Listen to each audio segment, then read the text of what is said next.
I found out my soon-to-be wife had a secret bank account for her future without me, so I ended things without looking back. I'm 34, a data analyst with a stable career and a life built on commitment. My father had a saying that always stuck with me. A relationship without trust is like a house built on sand.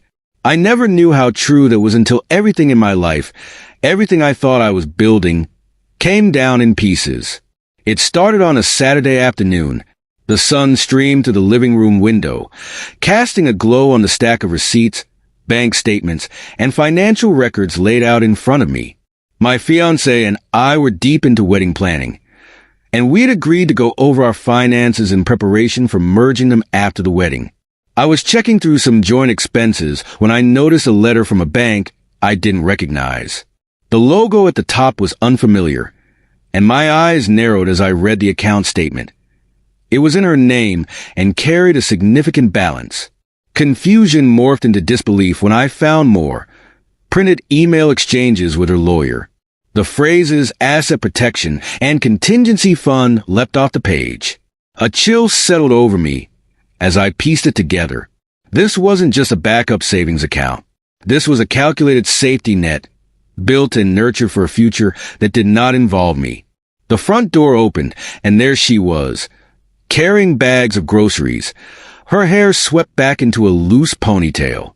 She glanced at me, smiling, but her expression shifted when she saw the papers in my hand. "Hey, what's going on?" she asked, the tone too casual forced. "Want to explain this?" I held up the letter. Her eyes dropped to the paper, and for a second, I caught the flicker of panic. She put the bags down, the rustle of plastic, the only sound between us. It's an account I started a while back," she said, straightening. "Just in case, for emergencies." "Emergencies?" I repeated, not buying it. Since when do emergencies come with legal consultations and labeled plans for the future without me? Her jaw tightened. "You're reading into this the wrong way." "Am I?" I tossed a stack of emails and statements onto the coffee table. "Because it sure as hell looks like you've been planning an escape route while we were talking wedding venues." She crossed her arms, eyes shifting as if searching for the right words. "Do you know how many women I know who've ended up blindsided and screwed over after a divorce? They trusted everything to their husbands and then got left with nothing." I stared at her, the woman I'd imagined growing old with, now a stranger. "And so, what? You decided that was going to happen here. Before we even got started. You decided I was someone you couldn't trust. It's not about you," she snapped, a defensive edge in her voice. "It's about being smart. It's about protecting myself. I didn't want to end up like Lisa or my mom's friends who—" "Then why not tell me?" I interrupted. "Why keep it a secret? Why involve your parents in it and not talk to the one person it affects the most, me?" Her silence told me everything I needed to know. The weight of her parents' influence, their whispered fears, and cautionary tales had done more than just worry her. It had set her on this path where trust was secondary, where deceit was justified. I took a step back, feeling the distance between us grow by miles.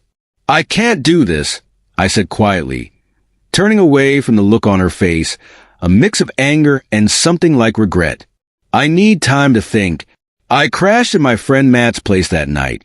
We'd been through thick and thin since college, and his garage had seen more late-night conversations and existential crises than I could count. He handed me a beer, eyes narrowing as I recounted the whole mess. "Man, that's a punch to the gut," he said. "So, she's been planning for a future where you're not even in the picture?" "Pretty much," I said, staring at the oil-streaked rag on the workbench. Her parents weren't on it too. Can you believe that? People who I thought cared about us, about me, backing her on this. Matt shook his head, muttering a curse. "You need answers, bro. You can't just let this sit." I took his advice. The next evening, I called her parents and asked to come over. They lived close, in a cozy suburban home where I'd spent countless Sunday dinners. Her mother answered the door, eyes avoiding mine, while her father stood stiffly in the hallway. "What's this about?" her father asked, the question hanging heavy with pretended ignorance. "I know about the account," I said, cutting through any pretense. I laid the documents on the coffee table, watching her mother's hands twitch, fingers fidgeting with the hem of her shirt. Her father's face tightened, the lines around his mouth deepening. "She was just being careful," he said, like that explained everything. "Careful?" I scoffed. "You call plotting behind my back careful? What happened to trust? To honesty? You've both smiled at me, welcomed me into your home, all while knowing she was setting up a plan B." Her mother's eyes glistened with tears, guilt finally showing itself. "We didn't mean for it to come to this," she whispered. "After what happened to Lisa, we thought it was best." "What happened to Lisa has nothing to do with me," I shot back. "I'm not her ex, and she's not Lisa. This is about you filling her head with fears and doubts until she couldn't trust the man she's about to marry." Her father cleared his throat, looking away. The room was silent except for the ticking of the old wall clock, each second grinding into my patience. If trust means that little to you all, then there's nothing left to talk about. Days stretched into a week. She called, texted, tried to see me, but I couldn't bring myself to face her. I'd hear from friends who got wind of it through the twisted grapevine of social media and mutual connections. The version she'd spread painted me as an overreacting, paranoid fiancé who'd stormed out over a simple precaution. "Dude, did you really break things off over her having a savings account?" one friend texted. "That's insane. You guys were solid."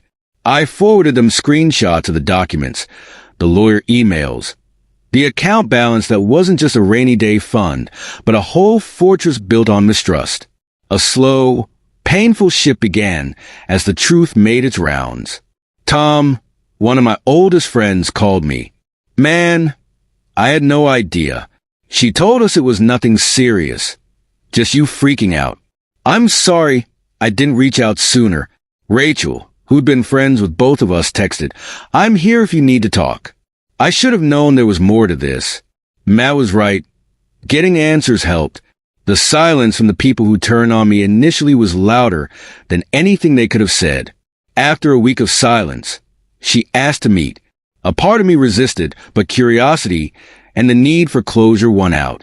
We met at a cafe we used to go to after long workdays, where the smell of roasted beans and vanilla felt like nostalgia mixed with something bittersweet. She sat across from me, eyes tired, the weight of it all finally visible. "I'm sorry," she said, voice hoarse. "I never meant to hurt you.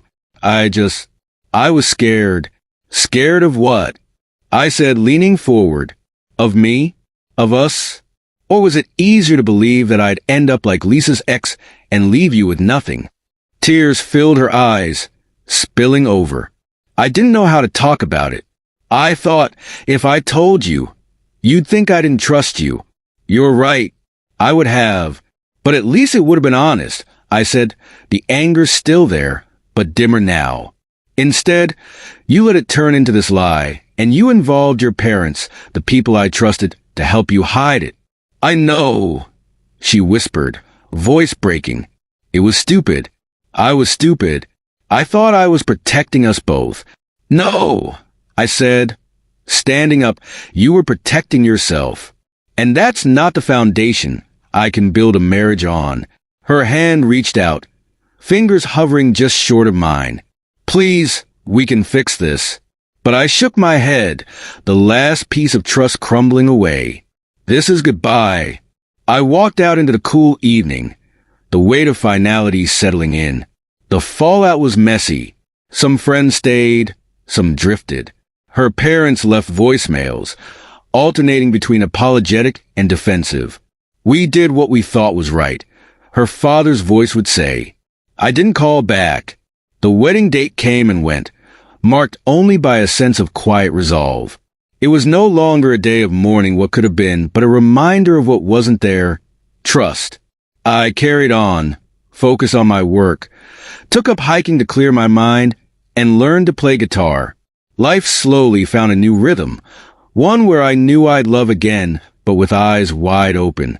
Months later, I heard she moved away, starting fresh in a new city where nobody knew the story.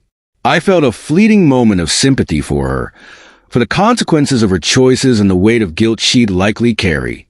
But it was just a moment. I couldn't let myself dwell on it. I'd spent enough time being haunted by what-ifs and regrets. There was no grand revelation or sudden peace that washed over me, just a slow, steady realization that I had dodged a life built on uncertainty. The experience had hardened me, but also taught me to be more discerning.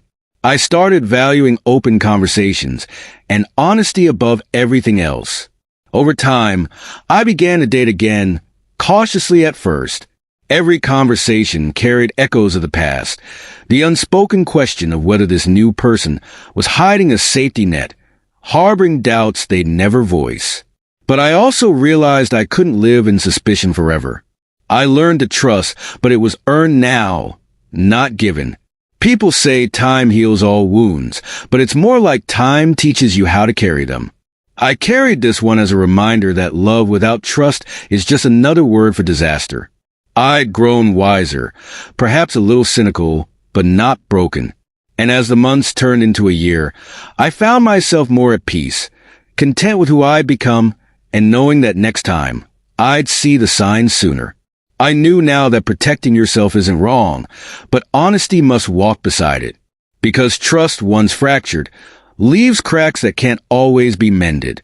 And that knowledge, painful as it was to earn, was the foundation for the rest of my life.